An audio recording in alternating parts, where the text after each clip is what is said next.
Now we return to the category of, wait, I haven't reviewed this one yet? Yes, the 1985 film Return of the Living Dead was made for those of us who wondered what the zombies would say if they could talk. The answer, they want brains. Lots and lots of brains. The film serves as not just an homage to the 1968 classic Night of the Living Dead, but also its own meta follow-up in a way. The story came about due to Night director George Romero and co-writer John Russo parting ways when they couldn't agree on what the sequels should be, so given Russo had the rights to the words Living Dead in the title, Romero went on to make his sequels Dawn of the Dead and Day of the Dead, while Russo turned his idea into the 1978 book Return of the Living Dead, where a zombie outbreak happens after employees accidentally release the military gas trioxin at a medical supply warehouse. The film version went through a couple of different directors. At one point it was going to be a 3D film directed by Tobe Hooper, but when funding went on too long, he left to make Life Force, so the project would then become the directorial debut for Dan O'Bannon, writer of both Life Force and Alien. And it'd have story credits by Rudy Ricci and Russell Steiner, both of whom were in Night of the Living Dead. Once O'Bannon came on board, the tone changed drastically, as he didn't want to do what he felt would be a ripoff of the Romero film, especially since the movie was released only a month after Day of the Dead, so it became a horror comedy, as opposed to the bleak and straightforward tone of the book, and here the movie Night of the Living Dead exists in the movie's universe. It really did take on an identity of its own, as it put into the mainstream the idea of zombies who specifically want to eat brains, which would be parodied in years to come, such as on The Simpsons. So clearly it was destined to be the winner of the Patreon poll, because scholars of the fine arts love the naked Linnea Quigley dance. And remember, people, all of this is based on a true story. I remember when that happened. In schools, we would frequently hide under our desks for the delightful Tarman drills. And it's all right before the 4th of July, too. It may be a holiday weekend for some, but for Freddie and Frank, it's another night of talking about classic cinema and releasing gas into the graveyard. Here they're played by James Karen and Tom Matthews, an expert in bringing murderous things back to life from the grave. Let's load these on up. Make sure it's packed in there tight so it doesn't get destroyed before the Halloween party in the fall. Frank will teach Freddie all about the job. I'm going to ask you a serious question. How many people you know die with a beautiful, perfect set of choppers in their puss, huh? The answer, only Liberace. They even keep split dogs in here. We got bored on the job and decided to take apart some robot dog toys. Oh, and there's also the dead bodies. Well, say hello. So, we're not allowed to bang these things, right? He is loving his job. Is there a reason we snapped a slap bracelet around its balls? But meanwhile, in Sid and Nancy, guys, you're not nearly 80s enough. You can be beloved side characters if at least one of you dresses like Gary Newman. They're just killing time before they meet with Freddie later. Freddie's still busy at work, so they'll just harass the local shopkeep in the meantime. And in case you don't know what the movie is a reference to... Did you see that movie? Night of the Living Dead. Oh, hell yeah, classic Sid Haig movie. No, you idiot, that was Night of the Living Dead 3D. We don't talk about that one. While references like this are done quite a bit nowadays, back in '85, this was pretty original, where not only is he title-dropping Night of the Living Dead, but is spinning it that the movie itself was inspired by a true story and was covered up by the military, so Romero was forced to change the story, while now those dead bodies are housed in this very location. If you think that's shocking, kid, wait till I tell you the true story of the boogeyman. Haunted mirrors, I tell ya. Covered up by those crooks in Hollywood so word wouldn't get out about their drug parties. But look, a movie wouldn't happen unless they go see the dead bodies themselves. We keep them stashed in the basement next to the fireworks. As long as you wipe down the glass, we can still consider this part of the job. Relax, they're locked in there tight. Perhaps shouldn't have used barrels made of tinfoil. All of this happened before the opening credits. We've already been shown the punk rock gang, so best get this party started. The opening makes perfect sense why it was shot by Jules Brenner. He literally shot the movie called Up in Smoke, and the score by Matt Clifford signifies we'll have a rockin' good time here. My God, the body of Frankie Carboni is alive and he is pissed! This will be good news for the Colonel, who is very saddened he missed out on the events from the stand. Yes, that's a nice dinner you've cooked for us, dear. I'll have a bite once I've finished my 20th scotch for the evening. When we find them, you can have the equipment taken out. But when will you find them? Christ, Ethel, I don't know!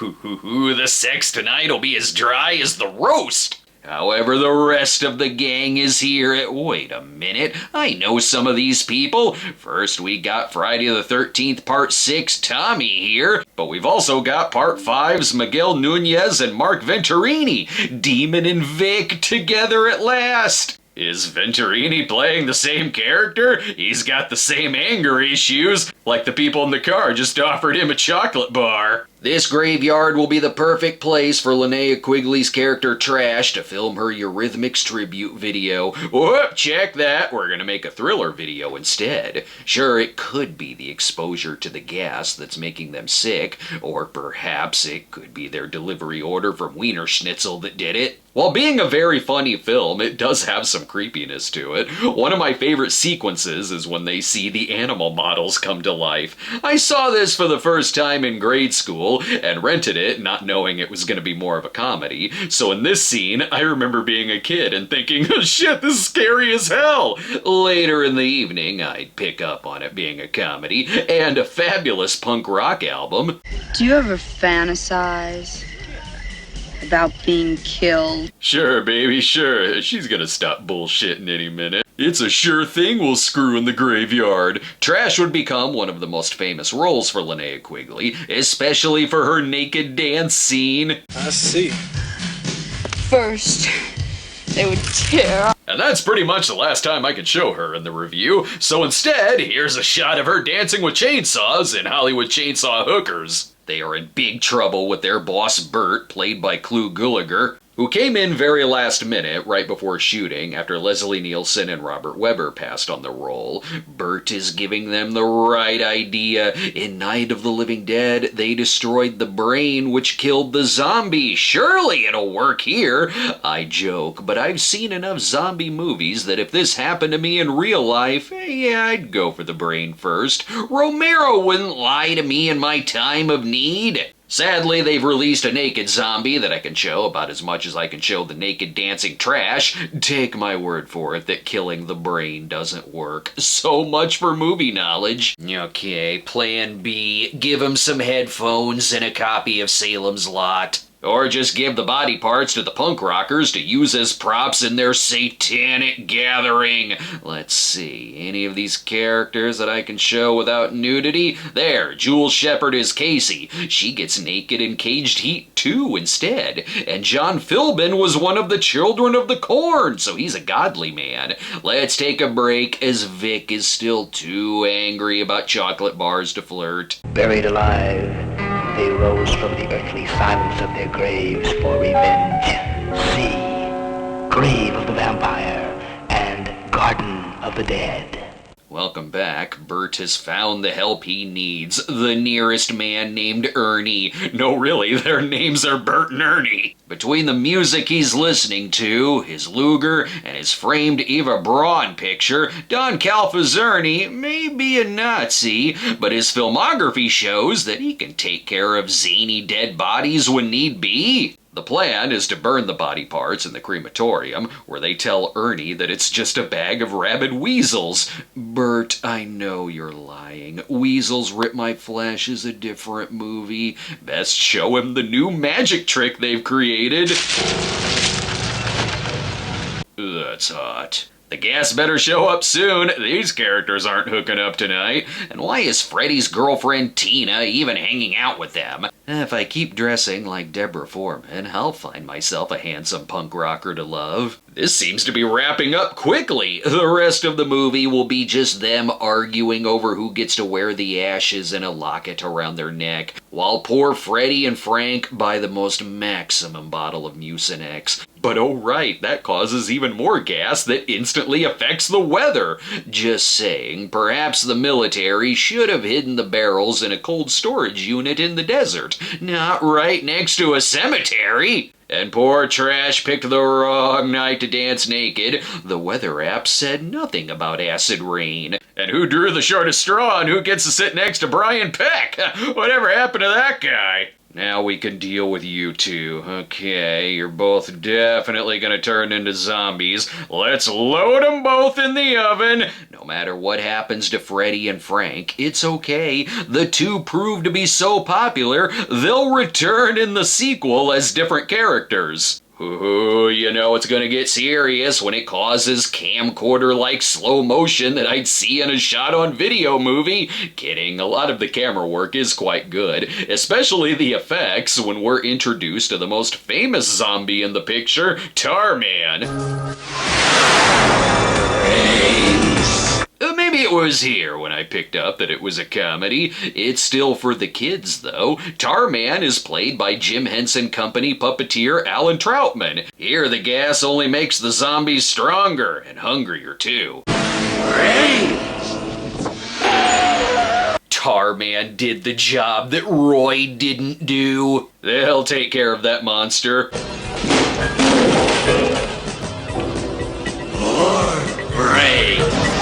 Do we have any more cans? Help is on the way, thank Christ. This is a job for JJ and Captain Chaos. Yep, just as I guessed. Ate a whole package of orange airheads, didn't you? Load 'em up on some Pepto and we'll be on our way. Sadly, the fellas don't have a heartbeat or a pulse. Yes, that's nice. Any more blankets? 'Cause we're feeling mighty chilly in here. I love little things about their performances, like how he's so sick he can't even lift the bucket to puke in. And it's got one of the best zombies rising from the grave sequences, thanks in part to the kickin' soundtrack from 45 Grave. No, not this kind of party! Our wardrobe is just a front. Normally we stay home on weekends and play strips categories. Looks like Trash isn't gonna make it. Does that mean I don't have to cut around the nudity anymore? Now you're all free to come in since you're respecting our strict dress code. It will never not be funny when the zombies are running around screaming brains. Why are we hiding? They sound absolutely hilarious to hang around. Look at this, even when they kill the paramedics, they still have a wicked sense of humor. Send more paramedics. See, we say more than brains. We're three-dimensional characters, too. The other characters, though, should have expected that the gas would do this. Mister, that graveyard out there is full of people coming out of the ground. What do you mean out of the ground? Them damn enchiladas. Finally, Tina and Freddy are reunited. Oh, Freddy, you smell like a week-old can of sardines, just like I remembered. Sure, some can crash through windows, but there's at least one of them you should have an easy time outrunning. Many characters in this are funny or just downright cool. They've assembled a good collection of characters that are easy to root for. And with its rock music drops, it makes for a damn good party movie. Even though it does what you see in a lot of these, like boarding up the windows and the doors, it does so with its own style that I don't feel like I've seen this many times before already. We got you, Freddy, we got you. There we go. It's all from a minor skateboarding accident you had before. It's honestly still a little horrifying, like how he's conscious while the rigor mortis is setting in. There goes Brian Peck, though. Thank goodness we don't have Dan Schneider on standby. It is an unpredictable film. The situation is so severe with seemingly no easy way to kill the zombies without causing more zombies that it's like, shit, how are they gonna get out of this? Yeah, well, we could just drop a bomb on the place. No, you fool, you're jumping ahead. Let's take a break while I continue to figure out how to edit around Trash as a naked zombie. Just when you thought it was safe to be dead. Return of the Living Dead, Part 2, rated R. Starts Friday, January 15th. Check newspapers for showtimes. We're back, and the homeless guy has the right idea. I'd probably stand still and let naked zombie trash approach me, too. Oh my god, this is the greatest movie I've ever seen in my life! Anyway, as they plan to ship Frank and Freddy off to the set of the Omega Man, it's for the best they lock them in their own room, not because they'll turn into zombies and try to kill them, but because of the smell. Dear Lord, the smell! It's even worse than rabid weasels. Tina has the bright idea to stay, though, in that, no, that's a terrible idea. Just like how the zombies are also questioning why they're only sending one set of cops and one set of paramedics at a time. Send more cops. We will be putting that on shirts. How are Frank and Freddy doing right about now? Excellent, they're passing those kidney stones. We'll know he's fully a zombie the second he becomes hilarious. And one thing only that can believe this world was suffering. What? Alive? This is 100% on me for staying in the room. Plus, throwing acid in his face will make the makeup effects look extra cool. As long as they work together, they'll make it out to that squad car. The motor's still running. Good, I'll drive. I'll drive. Hey, fuck you. Jeez, overreaction. Calm down. You can ride shotgun. It is a great sequence, where I'm a little distracted. Not since Porky's Pimpin' Pee-wee have I had to keep an eye out for toplessness in crowd shots. Let it be known, though, that yes, the movie is indeed way better than Porky's Pimpin' Pee-wee. It is exactly how you do an homage like this, where clearly there's a lot of love for Night of the Living Dead here, but it gives the movie its own tone, with characters that aren't just repeats of other films, and there's things that humanize them, like how James Karen added the bit where he takes off his wedding ring and prays before getting in much needed time in the sauna. Even though it does have a sense of humor, like a zombie cop waving in more cops for them to eat, and Freddy talking about how he can smell her brains, it actually goes for an incredibly bleak ending, which I respect the hell out of. In the midst of this big showdown with the zombies, you'd think, well, of course the officers will help. Nope. So when they call in the military, and they learn of the zombie outbreak and them making it past the police barriers, they instantly know there's nothing we can do about this. So in a satirical sequence with delivery like it's Dr. Strangelove, they decide that the best idea is to frickin' nuke the place. Hey, listen. You hear anything? They'll be fine. Or maybe not, because now it's a comedy version of The Day After. Perhaps they knew the movie would be pretty popular, so best add a little bonus at the end that the nuclear rain will cause more zombies, a la previously used footage. See, there'll still be a sequel to this. Because over the years, we got 4 sequels of varying quality, and also a remake in the works as well. Good, send more movies, cause it's a zombie franchise where I would want action figures of all the characters. And his face was all fucked up and it was